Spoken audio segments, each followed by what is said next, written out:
Adakah rakyat Malaysia ingin memusnahkan kedai ini?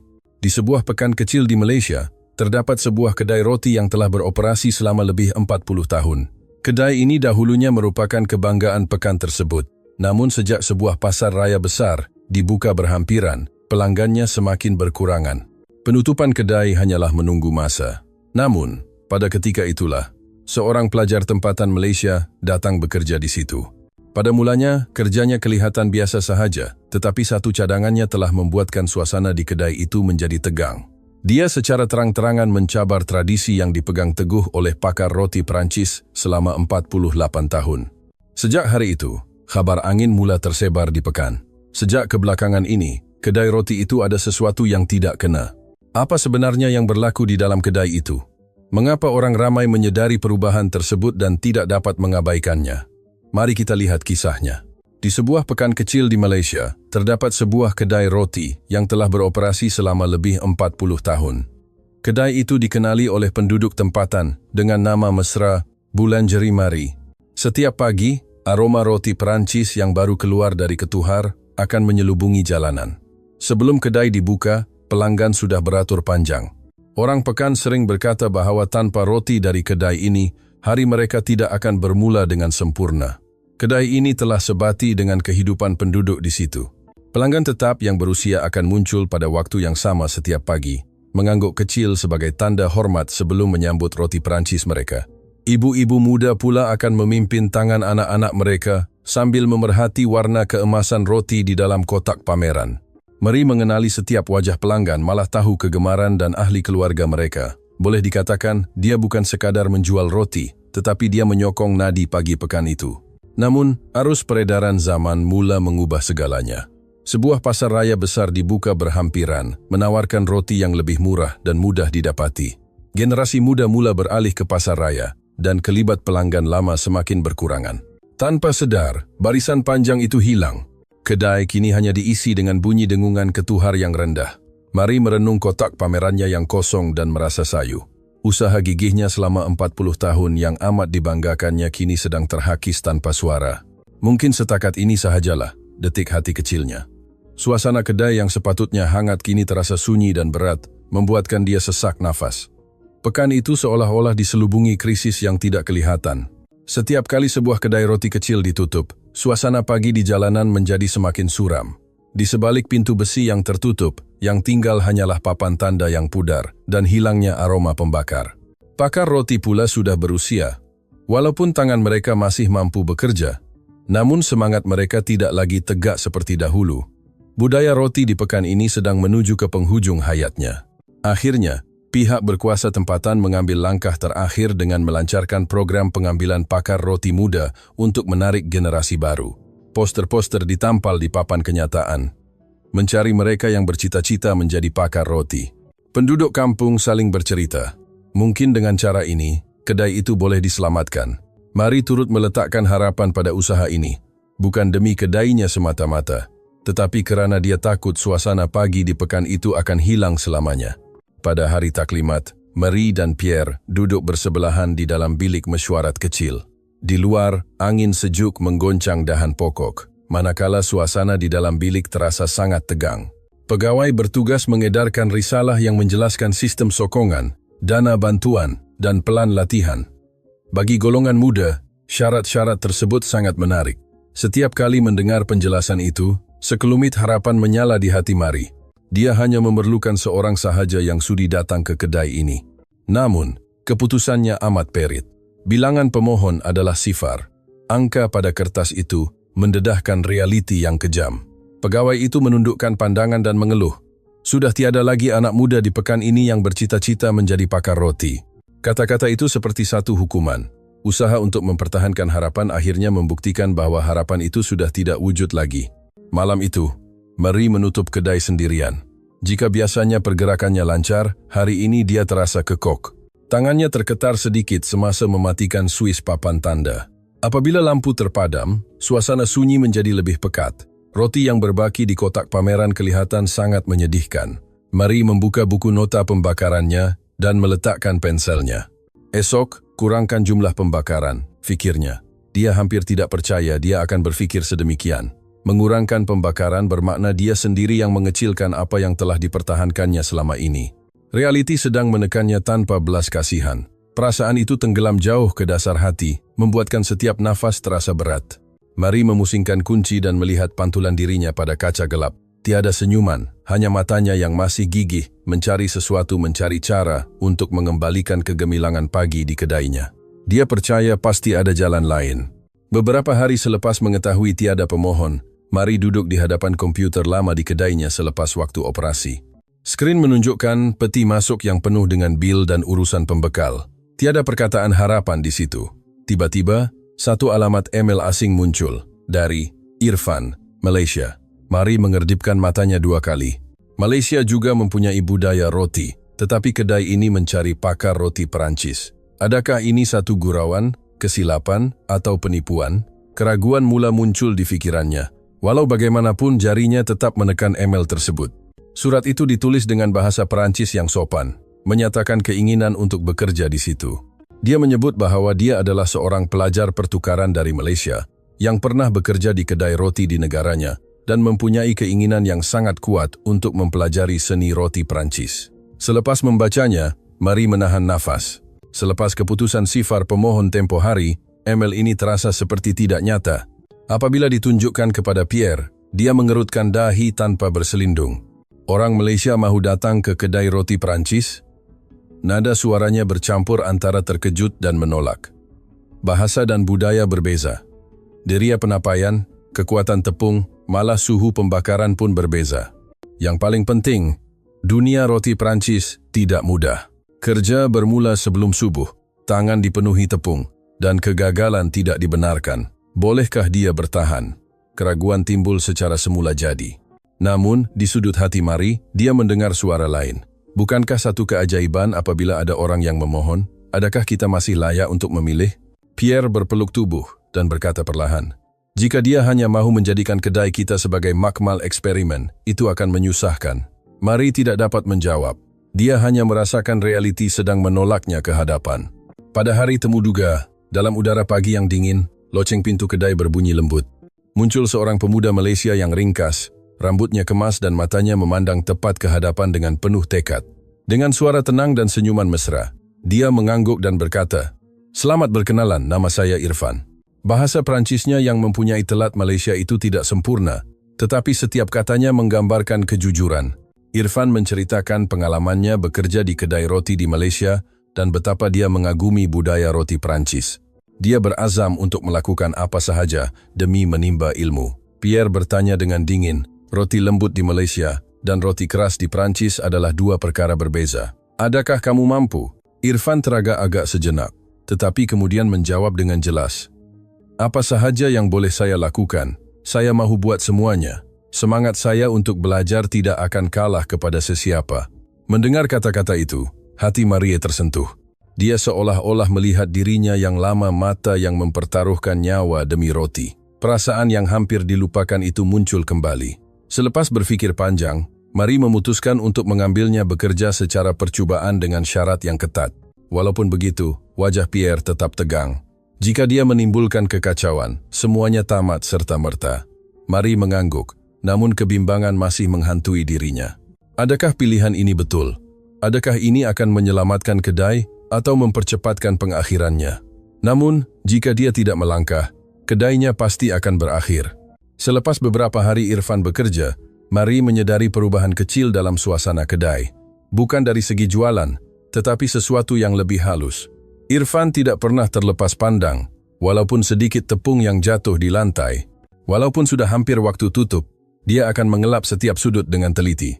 Ketelitiannya membuatkan orang rasa mahu berkata, tidak perlu sampai ke tahap itu. Yang lebih mengejutkan ialah kelajuannya belajar. Apa yang diajar sekali, terus diingat. Apa yang perlu dilakukan seterusnya. Dia bertanya setiap hari dengan suara yang bersemangat. Setiap kali itu juga, Marie merasakan api di hatinya yang hampir padam mula menyala kembali. Pemuda ini bukan sekadar datang untuk bekerja, dia mahu belajar dan meninggalkan sesuatu. Namun, Pierre masih belum menerimanya.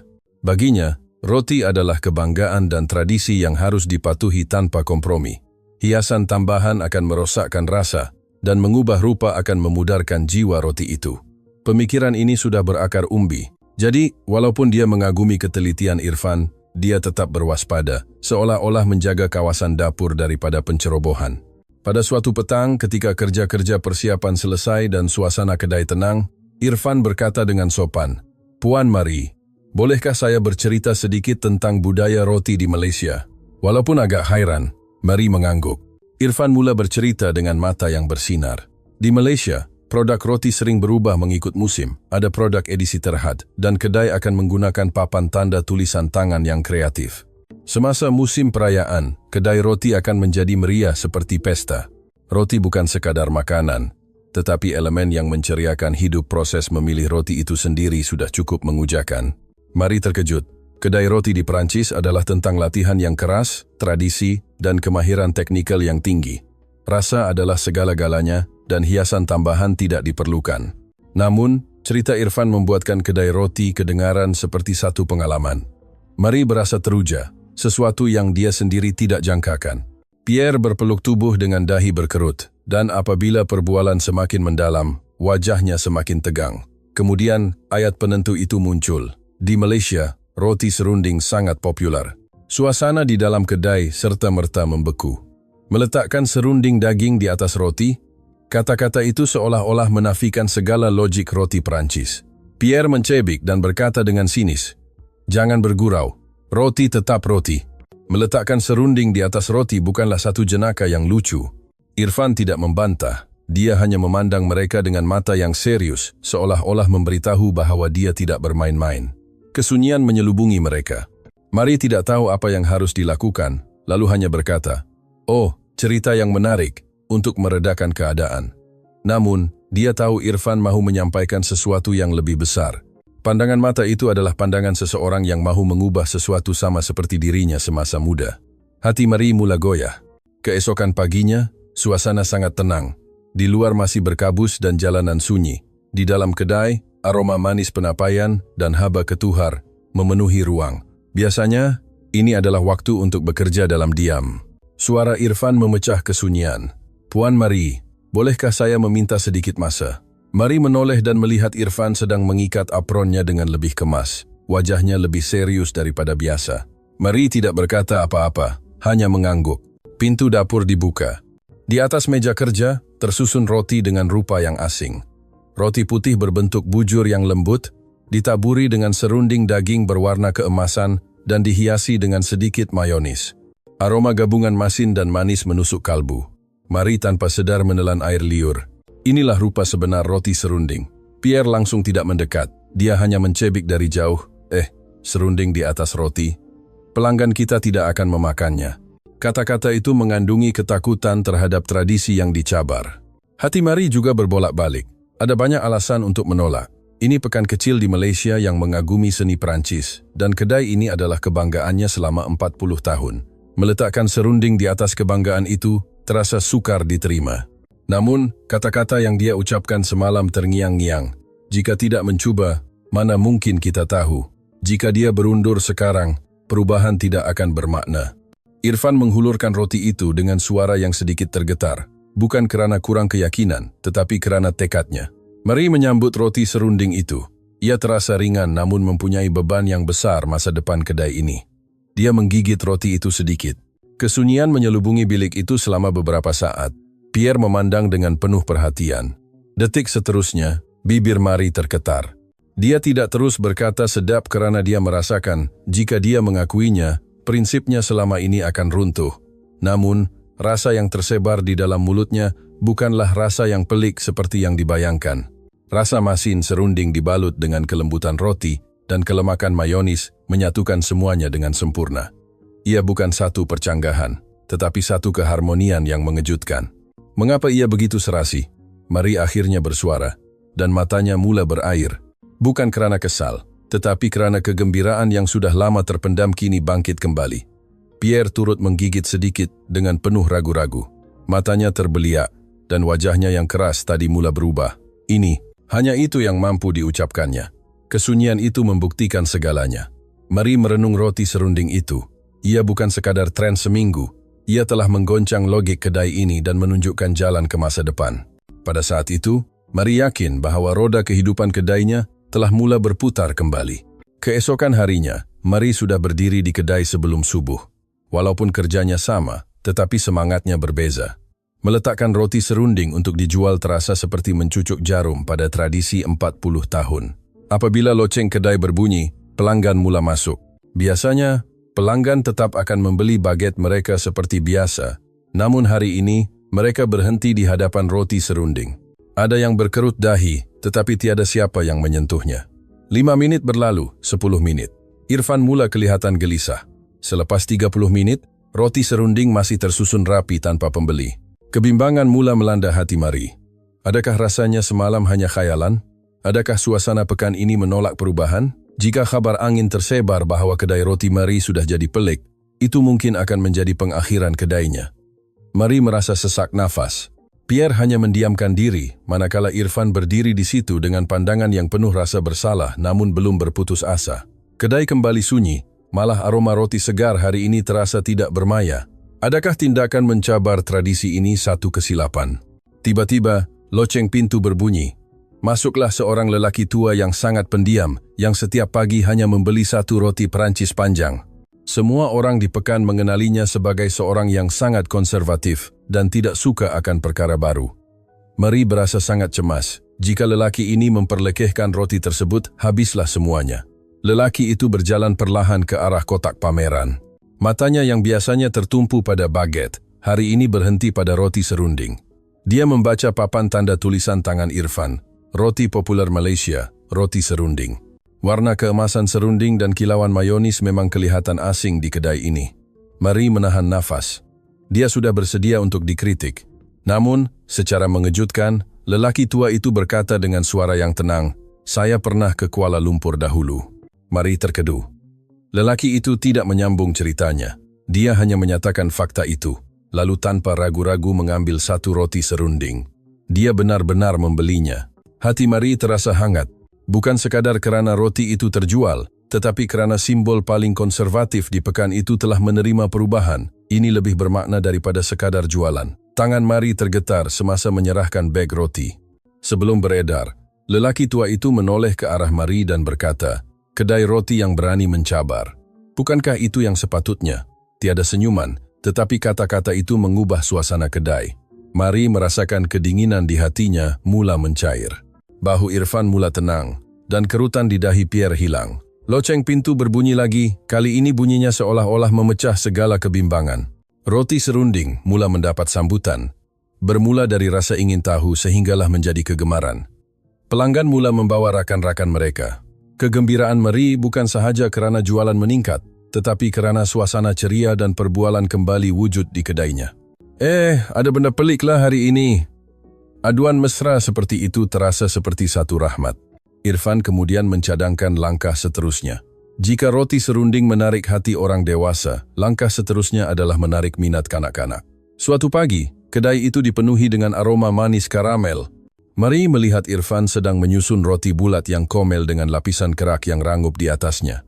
"Inilah roti pandan kaya versi Malaysia," kata Irfan. Marie ketawa melihat betapa comelnya roti itu, yang sangat berbeza dengan roti Perancis yang ringkas. Kanak-kanak sekolah yang lalu di situ mula tertarik. Rupa macam biskut lah," Irfan menerangkan dengan mesra. Di luar rangup, di dalam sangat lembut. Keesokan harinya, mereka membawa rakan-rakan lain. Populariti roti itu tersebar 10 kali lebih cepat melalui kanak-kanak. Kemudian golongan muda pula datang kerana rupa roti itu yang cantik untuk diambil gambar. Marie tidak pernah membayangkan kedainya akan menjadi tempat orang mengambil gambar. Memilih roti kini menjadi satu aktiviti yang menggembirakan. Papan tanda tulisan tangan Irfan semakin banyak. Orang ramai mula membeli lebih daripada apa yang mereka rancang. Irfan mencadangkan, "Puan Marie, mari kita buat Hari Roti Malaysia." Marie bersetuju dengan penuh yakin.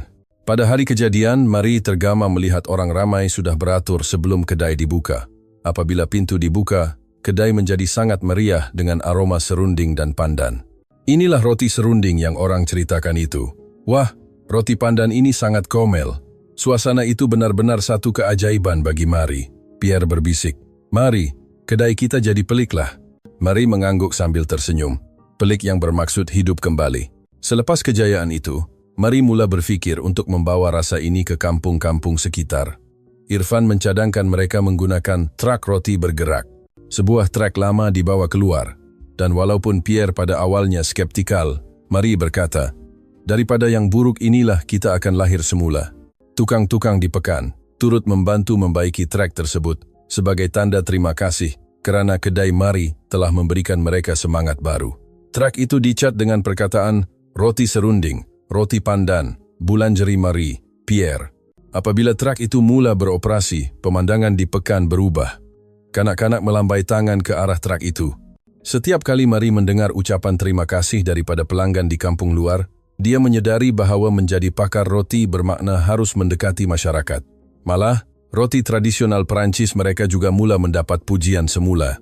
"Baget ini rasa lebih ringan," kata pelanggan. Sebenarnya, Marie telah menerapkan sedikit sentuhan Malaysia, ketelitian terhadap kelembutan, dan cara berkomunikasi melalui tulisan ke dalam roti tradisionalnya tanpa merosakkan identiti asalnya. Namun, di tengah-tengah kejayaan itu, Marie mendengar Irfan mengeluh di dapur. "Ada apa, Irfan?" Irfan menundukkan kepala dan berkata perlahan, "Bulan depan, saya harus pulang ke Malaysia." Dunia seolah-olah menjadi sunyi seketika bagi Marie. Dia tahu Irfan adalah pelajar, namun tanpa sadar, dia telah menganggap Irfan akan sentiasa ada di situ. Pierre mengucapkan terima kasih yang tidak terhingga, tetapi Irfan berkata, "Yang berubah sebenarnya adalah Puan Marie dan Tuan Pierre. Walaupun tanpa saya, kedai ini akan tetap baik-baik sahaja." Marie menyadari bahawa dialah yang sebenarnya bergantung kepada Irfan. Sebelum beredar, mereka mengadakan hari kesyukuran. Semua jenis roti versi Malaysia dan Perancis diletakkan nota tulisan tangan Irfan. Suasana sangat mengharukan dan orang ramai memberikan tepukan gemuruh kepada Irfan. Marie sedar bahawa keajaiban ini bukan datang dari luar, tetapi dari keberanian mereka sendiri untuk berubah. Di stesen kereta api, Irfan melambai buat kali terakhir. Sebelum menaiki gerabak, dia menjerit, "Jangan lupa teruskan buat roti serunding ya." Air mata Marie tidak dapat dibendung lagi. Namun, itu bukan sekadar air mata kesedihan, tetapi air mata tekad. Menjaga tradisi sahaja tidak cukup dan membuangnya terus pun tidak boleh. Menerima dan terus berubah adalah maruah sebenar seorang pakar roti. Irfan tidak hanya meninggalkan resipi roti Malaysia, tetapi dia meninggalkan keberanian untuk berubah. Marie merenung bahawa rakyat Malaysia bukan sahaja peramah, tetapi mereka mempunyai budaya untuk menceriakan hidup orang lain melalui perkara-perkara kecil sepotong nota, kreativiti dan keikhlasan. Perkara-perkara kecil inilah yang telah menghidupkan semula kedai roti di Ceruk Pekan ini. Kisah kedai ini tidak akan berakhir. Ia akan terus berjalan seiring dengan aroma roti serunding dan kehangatan yang dibawa dari Malaysia.